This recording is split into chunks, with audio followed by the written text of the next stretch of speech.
Gather round, mates, and settle in for a tale that'll chill your bones, told by a humble soul who's heard the whispers of old Rome. Picture a land far from the empire's marble halls, where the sun burns hot and the sands stretch endless. This is Mauretania, wild and free, where Lucius Quietus was born, not a Roman, mind you, but a Berber prince, tall and strong, with eyes that burned like desert fires. His father, a clever chieftain, bent the knee to Rome, and for that, they got citizenship, a key to a world most of us could only dream of. Young Lucius stood there, in his tribal tunic, dagger in hand, looking out over the dunes, dreaming of glory in a city that called his home barbaric. That's where it all began, under a golden sky, with the winds whispering of a destiny yet to unfold. Close your eyes, imagine that heat, that hope, and let the story carry you. Now, mates, see young Lucius stepping out of the desert and into the heart of Rome's war machine. With that citizenship his father won, he didn't just join the legions. He strode in as an officer, a proper Roman with a gladius in hand and a fire in his gut.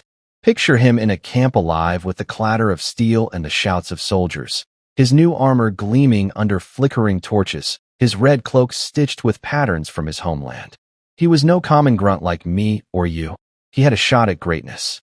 Those dark eyes of his burned with ambition, but the road wasn't easy. He was an outsider, a Berber among Romans, and every step he took was a fight to prove he belonged. Lie back, hear the camp's din, and feel his hunger for glory pulling him forward. Lean in, friends, for here's where Lucius Quietus becomes a legend. The Dacian Wars were a bloody mess, and Rome needed a hero. Trajan, the emperor who loved war, saw something in Lucius, a wolf, not a lapdog. They gave him his own band of Moorish horsemen, wild riders from his homeland, and by the gods, did they carve a path. Picture him charging through a battlefield thick with smoke, his horse rearing, his gladius flashing as enemies scatter like leaves. His lads, those bare-headed cavalry, struck terror into Dacian hearts, and their deeds are carved on Trajan's column in Rome, a mark that'll never fade.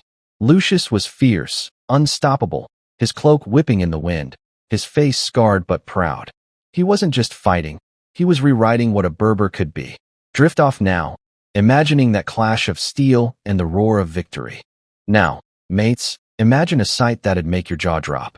Lucius Quietus, the desert-born warrior, standing tall in the Roman Senate, wrapped in a toga like he was born to it. Trajan, bless him, made him a senator, a Berber prince among the poshest of Rome's posh.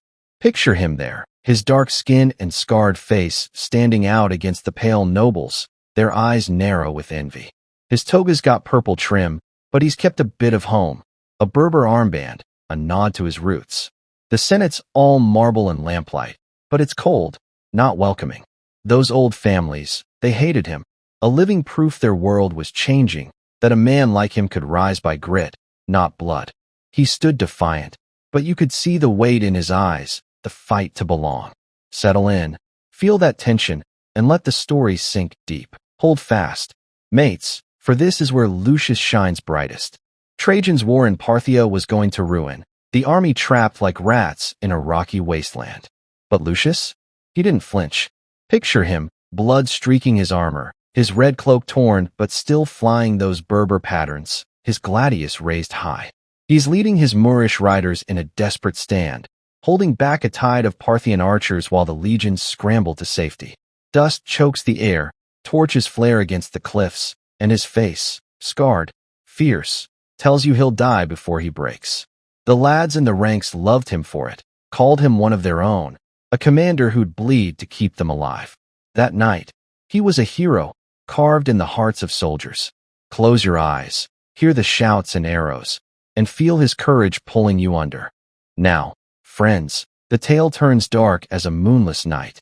The Kitos War, they called it, a rebellion that set the east ablaze.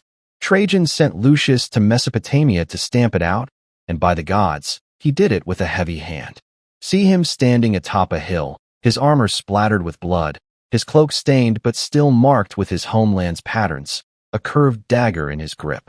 Below, a city burns, flames licking the sky, bodies strewn like broken toys. His face is hard, No mercy in those eyes, as he watches the rebels end. They say he slaughtered thousands, left a trail of ash and fear to keep Rome's grip tight. To us soldiers, he was a savior, doing the dirty work. But to others, he was a monster, his name tied to ruin. Lie back, let the fire's crackle fill your mind, and drift with his shadow. Settle in, mates, for Lucius was now a big man, governor of Judea, no less. Trajan handed him the toughest post, where rebellions still smoldered like coals under ash. Picture him in his armor, that red cloak with Berber marks billowing in the desert wind, leaning on his gladius as he watches Lydda under siege. Catapults hurl stones, rebels kneel in chains, and the city glows with distant fires under a stormy sky. His face, scarred and stern, carries a weight. He's no longer just a soldier, but a ruler crushing the last sparks of revolt. He did what Rome asked, cutting down leaders like firewood, keeping the East quiet. But every sword stroke made enemies, whispering his name with fear and hate. Rest now, hear the sieges rumble, and let his burden lull you. Oh, mates, here's where the tale turns bitter as gall. Trajan's dead, and Hadrian's the new emperor, with no love for the old ways. Lucius, once the empire's sword, feels the chill. Picture him in a grand toga, purple trim and all, but his Berber armband still there, standing alone in a dark courtyard. His Moorish riders, his loyal lads, are being marched away by grim-faced guards, their hoofbeats fading. A statue of Hadrian looms, cold and unyielding, while torches flicker like dying hopes. Lucius' eyes, once fierce, now carry betrayal's sting. He's no longer the emperor's man, but a problem to be solved. The empire he served is turning its back, and the air feels heavy with doom. Drift off, feel that loneliness, and let the shadows wrap you. Hush now, mates, for the end comes swift and cruel. Hadrian's men, led by that snake Addianus, called Lucius a traitor, not for what he did, but for what he was, too strong, too loved. Picture him on a lonely road, his armor torn, his red cloak soaked with blood, but still showing those Berber patterns. His gladius lies useless in the dust as Praetorian guards drive their blades into him, their faces hard as stone.